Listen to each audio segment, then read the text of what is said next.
E aí galera, tudo bem? Meu nome é Sérgio Monteiro, sou professor de Língua Portuguesa, Literatura e Redação.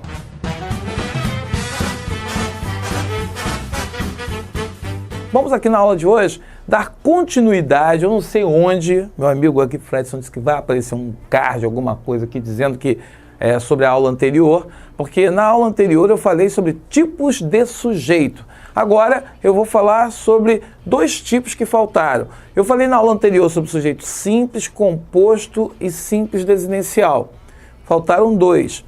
Primeiro, sujeito indeterminado. Veja bem, o nome sujeito é indeterminado porque se o sujeito, quando é simples, eu estou determinando a pessoa que pratica a ação, nesse caso aqui eu não posso determinar quem pratica a ação verbal, quem realiza a ação do verbo. Por isso, veja bem, falaram mal do professor.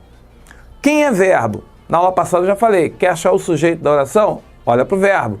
Olhando para o verbo, você vai observar aqui, ó, falaram. O verbo está na terceira pessoa do plural. E eu não tenho nenhum nome no plural determinando quem praticou a ação de falar.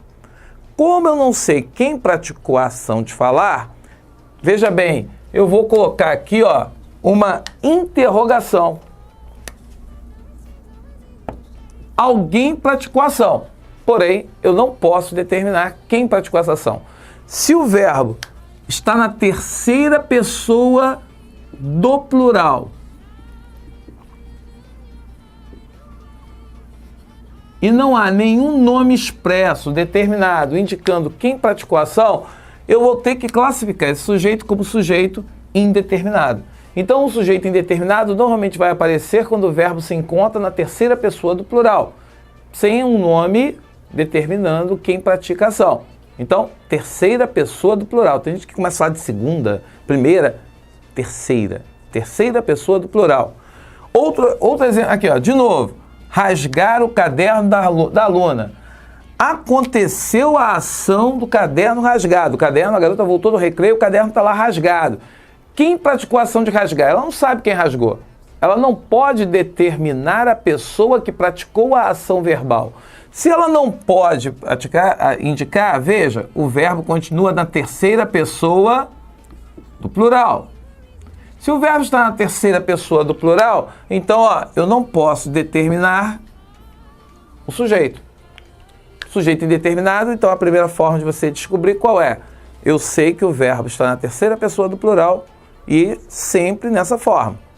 Agora, existe uma outra forma. É quando você usa o que nós chamamos de pronome indeterminador do sujeito, que o pessoal chama de PIS.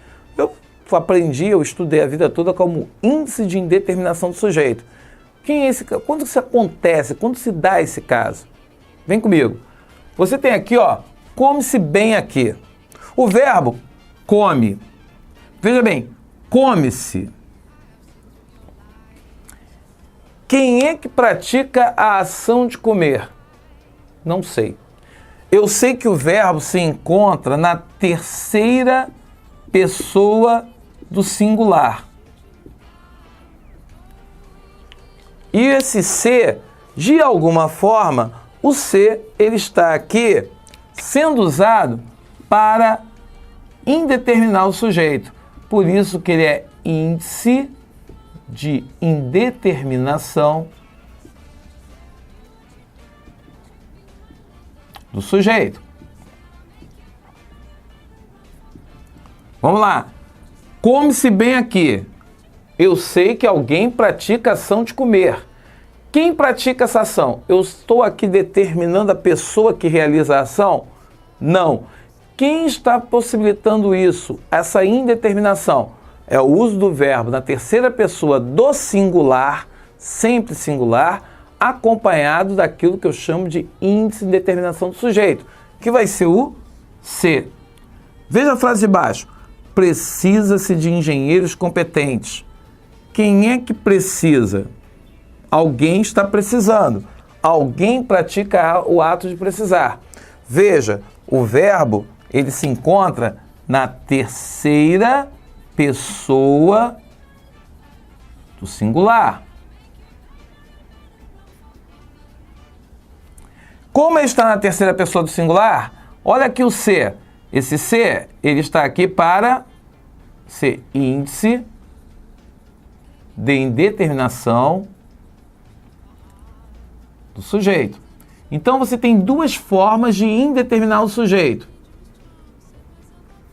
Quais são elas? Ou o verbo fica na terceira pessoa do plural, ou o verbo fica na terceira pessoa do singular, acompanhado do índice, que será sempre o ser. Essas daqui são as duas formas de você indeterminar o sujeito. Beleza? Agora, vem aqui, sujeito inexistente, ou uma oração que não apresenta sujeito. Por isso que você chama de oração sem sujeito. Ora, quando você faz isso, o que acontece? Há muita coisa errada aqui. Veja, quem é o verbo da oração? O verbo da oração é esse carinha aqui, ó, o a. O verbo haver está sendo usado com o sentido de existir. Toda vez que o verbo haver é usado com o sentido de existir, você sabe que vai ter que usá-lo na terceira pessoa do singular. Não há plural. Como não há plural, ele vai ficar sempre no singular, tem sentido de existir, então trata-se de uma oração que não apresenta sujeito. Então a primeira regra é essa. O primeiro caso seria esse. Toda vez que o verbo haver tem sentido de existir, trata-se de uma oração sem sujeito. E o verbo haver não tem plural. Então cuidado com aquela coisa assim, haviam muitas pessoas aqui, houveram muitas pessoas aqui. As pessoas adoram falar isso e falar errado. Outra, faz anos que não a vejo. Veja que o verbo fazer. Veja bem, ninguém está praticando a ação de fazer anos. Aqui os anos, faz anos que não aparece, está indicando aqui, na verdade, tempo decorrido. Quando o verbo fazer indica tempo decorrido, também será um caso de oração sem sujeito. Mas veja bem, ele tem que estar indicando tempo decorrido. Faz anos, faz dias, faz tempos. Está indicando que o tempo passou e nada aconteceu, ou não acontece. Já aqui no terceiro caso, neva no sul. Nevar é um fenômeno da natureza. Veja bem, eu não posso nevar. Você pode nevar, Fred? Não, né? Então é um fenômeno da natureza. Se é um fenômeno da natureza, você vai dizer que também, ó, não há nenhuma pessoa praticando a ação. Se não há nenhuma pessoa praticando a ação, então é uma oração sem sujeito. Nem pratica, nem recebe, né? São 3 horas da manhã. Veja, nesse caso aqui, o verbo ser está indicando aqui o tempo, né? Um estado temporal, está indicando o tempo. Também não há um sujeito. Então aqui, ó, fazendo referência temporal, o verbo ser, ele se torna impessoal. Ou melhor, não há sujeito, perdão. E aí você tem basta de reclamações, chega de reclamações. Se você fala basta, chega, nesse sentido de para, acaba tudo, é o limite, então você tem aqui, ó, um outro caso de oração que não tem sujeito.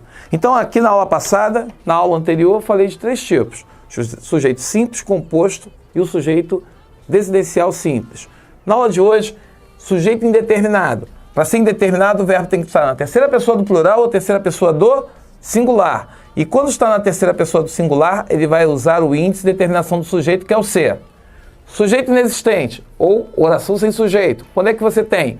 Você tem quando o verbo haver tem sentido de existir, o verbo fazer indica tempo decorrido, o verbo levar indica fenômenos da natureza, o verbo ser ou estar também pode estar indicando estado temporal e o verbo bastar, chegar com uma ideia de limite. Ok? Entra no canal, clica aí, dá um ok, curte, se inscreve, entre nas redes sociais e nos acompanhe, porque estamos aqui para ajudar vocês. A sua inscrição, o seu comentário é muito importante. E deixa lá embaixo no comentário que aula você gostaria de assistir aqui no nosso canal, que eu vou procurar organizar a aula e trazer para você. Eu sempre procuro fazer uma aula curta, para poder justamente estimular a sua atenção, estimular a sua participação. Então, até a próxima. Um abraço. Fique com Deus.